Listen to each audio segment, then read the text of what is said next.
सुगंधा और उसकी सास कांता के बीच एक अजीब सी जंग रहती थी।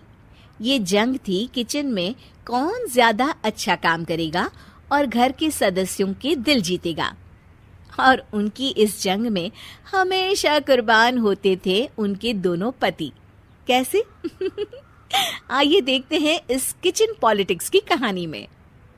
एक दिन किचन में, माँ जी, आज मैं बना रही हूँ मेथी की सब्जी। इस खाने से घर वालों के पेट की सारी समस्या खत्म हो जाएगी। और मैं बना रही हूँ तड़के वाली छाछ, जिसे पीते ही गैस की समस्या कभी नहीं होगी। दोनों अपने अपने खाने को लेकर टेबल पर पहुंच जाती हैं। तभी सुगंधा के ससुर उसकी बनाई सब्जी की तारीफ कर देते हैं। अरे वाह, मेथी की सब्जी भी बनी है, बड़ी ही स्वादिष्ट है। वाह बहू वाह। अरे बहू, लेकिन इसमें इतनी सारी मेथी बर्बाद करने की क्या जरूरत थी? देखिए माँ जी, ये तो वो मेथी है जो आप रात में भिगोकर सुबह उसका पानी पीती हैं, और जो मेथी फेंक देती हैं उसी से मैंने ये सब्जी बनाई है। अरे वाह बहू, तुमने तो बड़ा ही समझदारी का काम किया। बस अब क्या था, कांता जी का तो मानो ये सुनकर खून ही सूख गया।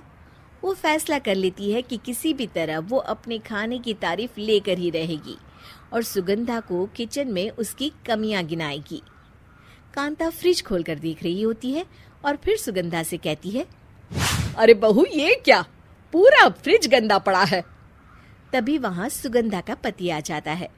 वो सुगंधा को डांट कर कहता है, सुगंधा, तुम्हें कितनी बार कह रखा है कि वायरस फैल रहा है, साफ सफाई का पूरा ख्याल रखना है, लेकिन तुम किचन में इतनी गंदगी रखोगी तो कैसे चलेगा। सुगंधा सास की तरफ देखती है जहां वो मुस्कुरा रही होती है। सुगंधा समझ जाती है कि सास ने उससे बदला लेने के लिए ये सब किया है। दोनों रात के खाने की तैयारी में लग जाती हैं। दोनों ना एक दूसरे की तरफ देखती हैं और ना ही एक दूसरे से बातें करती हैं। रात को खाने की टेबल पर एक एक कर दोनों कई तरह के अलग अलग व्यंजन टेबल पर लगा देती हैं और अपने अपने पति के पास जाकर खड़ी हो जाती हैं। अरे खाइए जी खाइए, मैंने बड़ी मेहनत से बनाया है। प्लेट में वो खाना डालती हैं। सुगंधा भी दोनों की प्लेट में खाना डालते हुए कहती है, बड़ी ही मेहनत लगी है इस खाने को बनाने में। हाँ, दोनों को ना चाहते हुए भी सारा खाना खाना पड़ता है।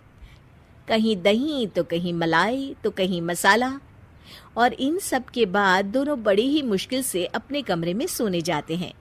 लेकिन अगली सुबह सुगंधा का पति चिल्ला रहा होता है, हाय रे, हाय मेरा तो पेट खराब हो गया, हाय माँ बहुत दर्द हो रहा है।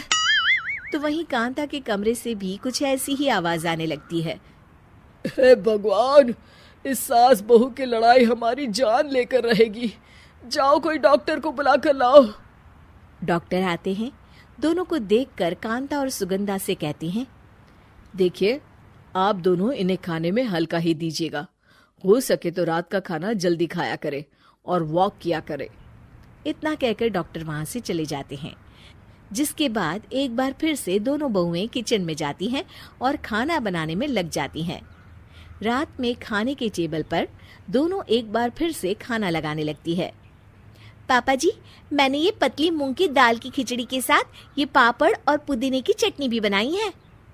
अरे बहू, अभी अभी बेचारे पेट की बीमारी से गुजरे हैं, इतना भारी खाना तो डॉक्टर ने भी मना किया है ना।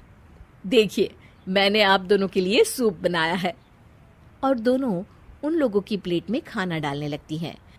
तभी दोनों एक साथ बोल पड़ते हैं, बस करो, हमें माफ करो, हमें नहीं खाना इस घर में ना खिचड़ी और ना ही सूप। हम इंसान हैं, एक वक्त में एक ही खाना खा सकते हैं। बस करो, हमें माफ करो, हमें नहीं खाना इस घर में ना खिचड़ी और ना ही सूप। हम इंसान हैं, एक वक्त में एक ही खाना खा सकते हैं। इतना कहकर वो दोनों वहां से चले जाते हैं। कहानी का अंत। आप लोग उम्मीद कर रहे होंगे कि अंत में सब ठीक हो जाएगा। नहीं जनाब, अगर सास बहू के बीच सब ठीक हो जाए तो आप ये सीरीज देखे ही क्यों? तो मजा लीजिए इस चैनल में सास बहू से जुड़ी कहानियों का, क्योंकि ये ऐसा रिश्ता है जिसकी मिठास उसकी खटास में हमेशा ज्यादा ही रहती